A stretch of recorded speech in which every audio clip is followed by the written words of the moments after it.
Beidh na mílte ag tuairt cuairte aglas shráid na mráithre bána I lormhaile Clia inniu de Lá Fhéile Vailintín. Tá scrín anseo ina bhfuil taisí de chuid na Vailintín ann agus tagann daoine gach bliain chun í eicáil an lá speisialta seo. Bhínig an tathair Seán dom céint fá a bhfuil na Vailintín fós tábhachtach sa lá atá inniu ann. I gcóir timpil seacha bliain impéimid na Vailintín cabhrúlinn chun Chara áil cara dílis agus gach lá tagan na mílte anseo I rinne bliana seachan daoine ó fud an domhan.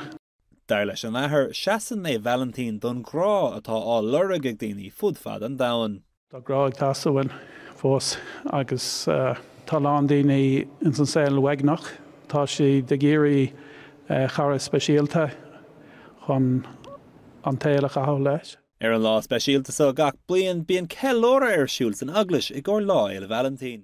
Gach bliain an ceú lá deag de feabhra teagan na mílte anseo chun páideachar rá agus na canálta a lasú.